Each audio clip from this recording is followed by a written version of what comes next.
365 நாளில் Swiggy delivery ஓட்டி 9 லட்சம் கடனை அடைக்கிறோம், ஃபைனான்ஷியல் ஃப்ரீடம் ஆகிறோம். அதுதான் நம்மளோட சேலஞ்ச். இன்றைக்கி வந்து டே 16ங்க. இன்றைக்கி வந்து எவ்வளோ நேரம் நம்ம லாகின்ல இருந்திருக்கோம் அப்படின்னா, இன்றைக்கி காலையில் 11 மணிக்கு ஆன் பண்ணேங்க. 11 மணிக்கு ஆன் பண்ணி நைட்டு 2:45 வரைக்கும் இன்றைக்கி ஓட்டினேங்க. டோட்டலாக எவ்வளோ நேரம் லாகின்ல இருந்தேன்னா, இடையில ஒரு 1 ஹவர் மட்டும் ஆஃப் பண்ணிவிட்டு டோட்டலாக 14 மணி நேரம் 42 நிமிஷம் இன்றைக்கி லாகின்ல இருந்திருக்கோம். இன்றைக்கி நம்ம எவ்வளோ லாகின் பண்ணி எவ்வளோ வின் பண்ணியிருக்கோம் அப்படின்னா, ஆர்டர் பே மட்டுமே இன்றைக்கி லாங்கெல்லாம் நல்லாவே ஆகிடுச்சு. இன்றைக்கி நல்லா அமௌண்ட் கொடுத்தாங்க. ஆனால் ரொம்ப நேரம் லாகின்ல இருந்தோம். 2448 ரூபா இன்றைக்கி வந்து ஆர்டர் பே அமௌண்ட் மட்டும். இன்சென்டிவ் ரூ. 805 சேர்த்தோம்னா டோட்டலாக 3253 ரூபா இன்றைக்கி ஏர்னிங்க. அதில் வந்து 300 பெட்ரோல் மைனஸ் பண்ணிங்கன்னா 2953 ரூபா டுடே ஏர்னிங்க.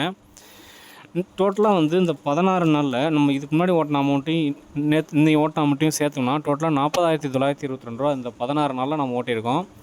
கூடிய சீக்கிரம் நம்ம 365 நாளில் கண்டிப்பாக நம்ம 9 லட்ச ரூபா கடனை அடைக்க முடியும்ன்ற நம்பிக்கை எனக்கு இருக்குது. கண்டிப்பாக என்னால் முடியும். ஏன்னா hard work never fail. Follow and subscribe பண்ணிக்கோங்க. Thank you friends.